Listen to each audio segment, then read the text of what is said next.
Welcome to another lesson on all about AI. In this tutorial, we are going to learn about deep learning. Have you ever visited a restaurant? If yes, then you already know about deep learning. I'll give analogy with restaurant kitchen and explain various key concepts of deep learning and how they relate to restaurant kitchen. Now, before we dive into that analogy and explaining various terminology and how it relates, let's take a quick look into deep learning, what it is. Deep learning is a subfield of machine learning. It is inspired by human brain and neuron. In deep learning, we call the fundamental unit as artificial neuron, and the network is called artificial neural network. Unlike traditional machine learning, this requires a lot of data to train. But it's not just about data, it also requires huge computational power. Even though the algorithms for deep learning were available for many decades, but the amount of data and the computing power which made it finally the powerhouse of AI. The deep learning also is like different Lego block. We can connect different parts of it to build very powerful model, and there are different combinations of these blocks to build or solve different problems. Now let's first go inside a restaurant kitchen and see what are things usually happening there. The first thing we'll see in restaurant kitchen, there will be ingredient station where you will have all the ingredients that chef will be using, like oil, water, eggs, fresh vegetables, spice, maybe flour, maybe rice. So all these are ingredients. What we'll see in the kitchen that there are different cooking stations, and maybe different cooks will be cooking some specific part of the dish. Maybe they will do cutting vegetables and mix it, and maybe somewhere they will be cooking maybe boiled egg or fried egg, maybe boiled rice, maybe they will be preparing noodles. And if you see here all these connected lines, these are basically showing that okay, these ingredients are used to make that particular part of dish, and chef will be mixing them, right? All these lines also have proportion. Maybe 5 ml oil is needed, 1 teaspoon of salt, maybe 1 cup of water, and all this mix and prepare some side dish.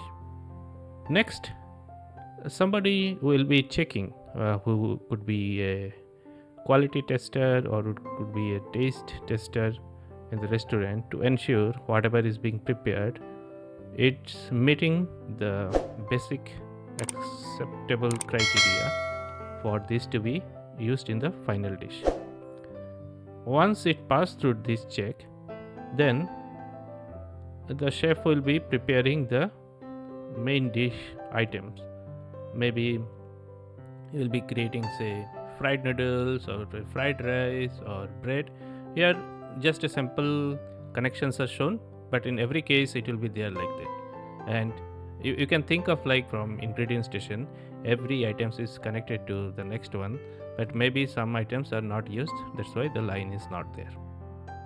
So once the final dish is prepared, all this will be assembled together, and also a quality check will be done to ensure it's qualified for to be served to customer.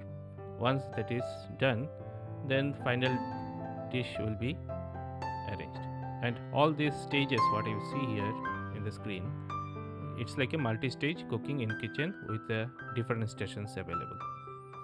So finally these dishes will be served to customer as a final dish by decorating and assembling all the things that is needed from these different cooking parts.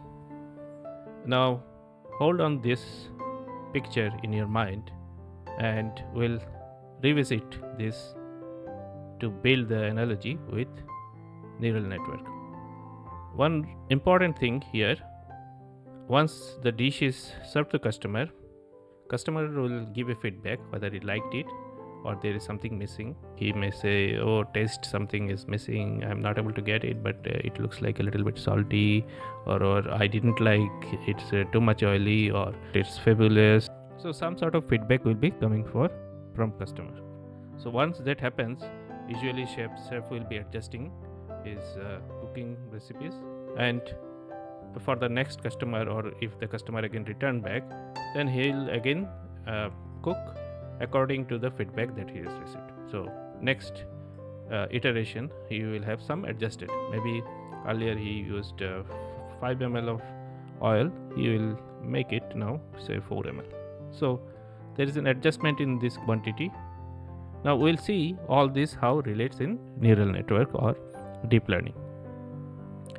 Now there is a fundamental block called perceptron, which is a very early neural network. It has got only single layer.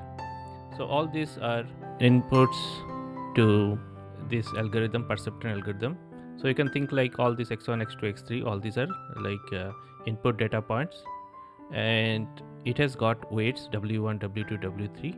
So if you just compare with the restaurant kitchen, right, these weights are nothing but the amount of ingredients that chef will be mixing to prepare the part of the dish.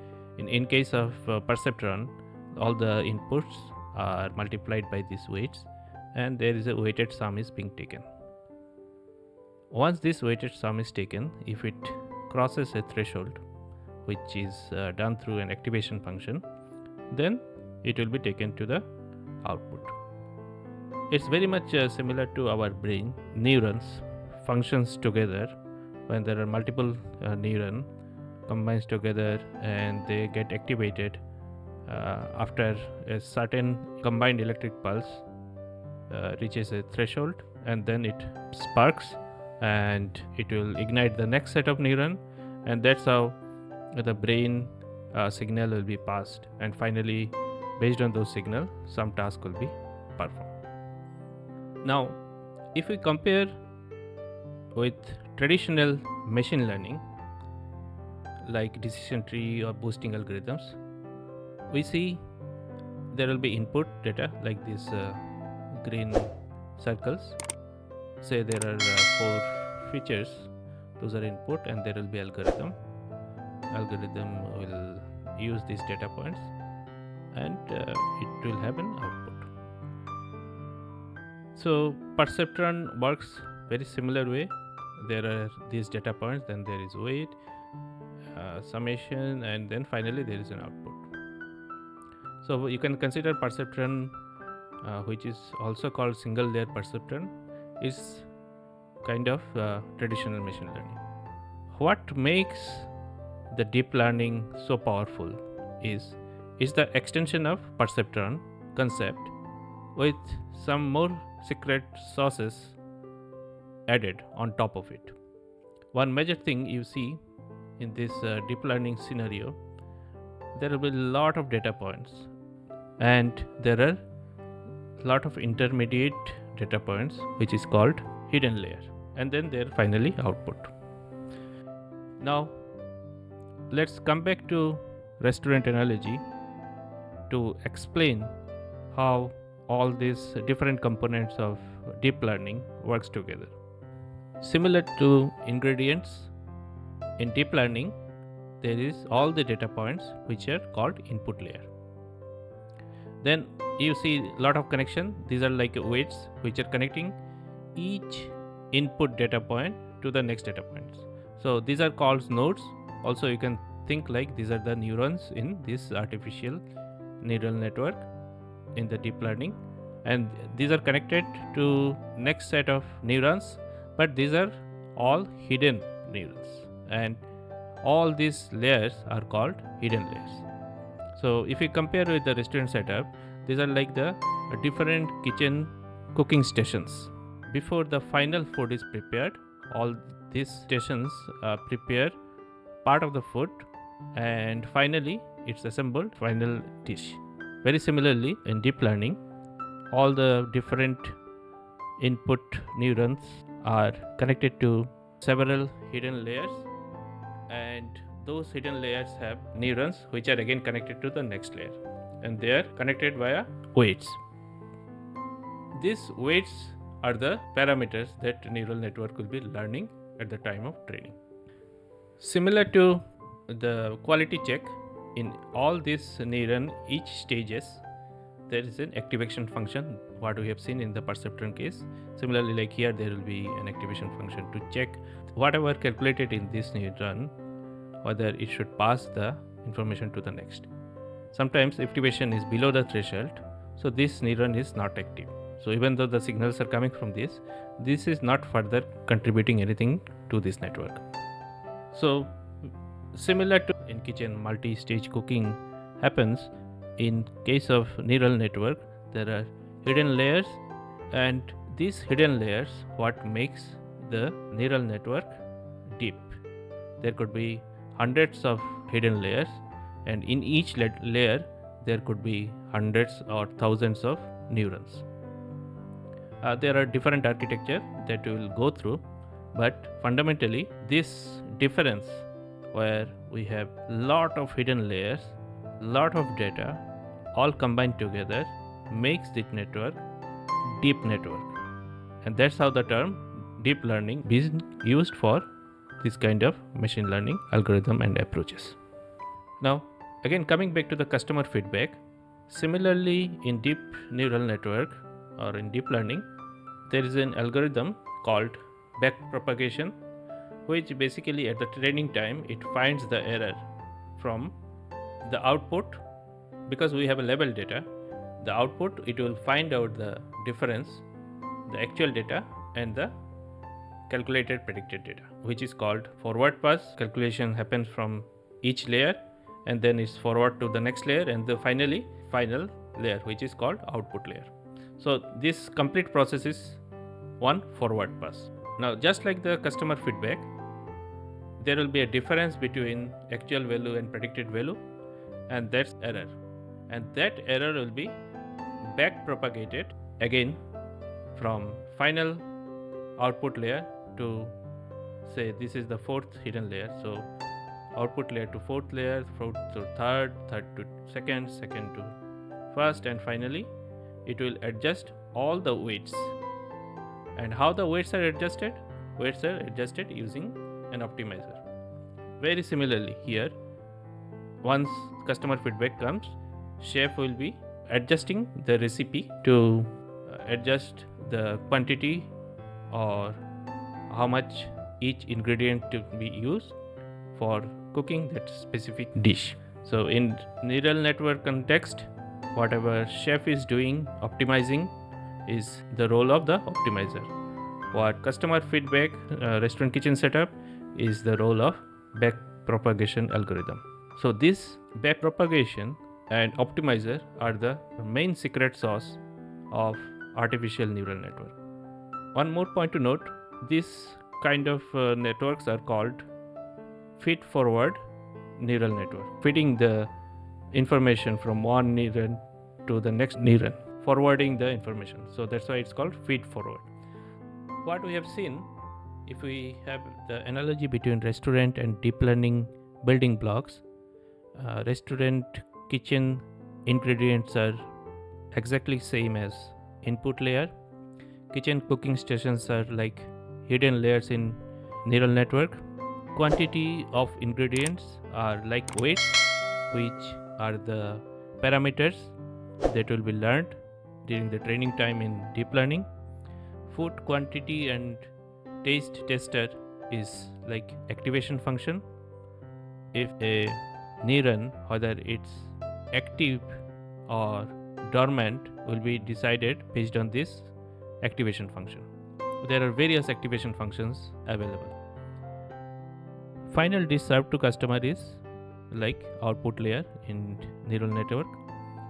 Customer feedback is similar to backpropagation, and this is one of the most important part of neural network. Recipe tuning by chef is equivalent to optimization. There are various optimization algorithms. Relationship between backpropagation and optimization is complementary. Just like customer feedback will help chef to update the recipe, backpropagation will tell how much is the error, and then the optimizer will decide how to update weights. Now, one point to note here, this process runs thousands of times before actual value and the predicted value are very near. So we'll have a forward pass, then it will calculate an output, it will compare the output with the actual output, then there will be a backpropagation of these values, and then optimizer will update all the weights in all these places. Then again the algorithm will run again forward pass. Basically it will calculate all this and check whether the neuron to be activated or not. There will be a repeated forward pass and backward pass and update based on optimizer. And finally, after many runs, once the difference between output and predicted output within the acceptable range, we'll say the model is trained. So for example, in this case, we have the neural network with one input layer, 4 hidden layers, and one output layer. There could be hundreds of hidden layers. The input layers we have here 14 input features. All these are neurons, artificial neurons. Also they are called nodes. So there are total 54 nodes. And these are all architectural decisions at the time when someone designed or trained the network using input data. They will decide how many layers will be there. In each of the hidden layer, how many neurons will be there, what kind of optimizer will be used, what kind of activation function will be used. These are all design decisions which somebody as an AI practitioner or AI wizard will take care as part of training the model. So all this connection between one neuron to the next layer neuron, also called edges, and in this case there are 44 edges available in this network. Feed-forward neural network is the most basic form of neural network. There are various other types of neural networks. One of them is CNN, convolutional neural network. This is primarily used for vision, like image and videos. There are a lot of varieties and variations for these models. We'll go through them in our practitioner and wizard lessons. Another category is recurrent neural network. This was in early days used for language translation. There are few variations of it like LSTM, GRU. We'll cover all of them. Most interesting one is the transformer model, which is the building block for current ChatGPT and other generative AI models. There are also models based on generative adversarial network, variational autoencoder, different discriminative and generative models, diffusion models. We'll go through all of them. We'll explain the maths behind it, how different implementations are available. Now let's quickly take a look at a very interesting site which has listed different neural network architectures. This is from 2019. It's called Neural Network Zoo. So this is what the basic perceptron looks like in this representation. Here is feed forward, then here is deep feed forward. See the way recurrent neural networks are represented.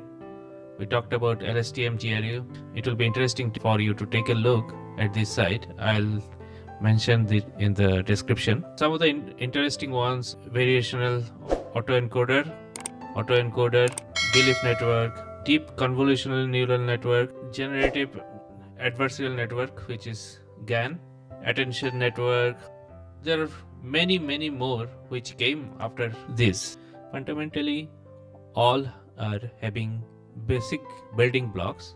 We'll be covering many of these complex neural network using code as well as maths, excruciating details.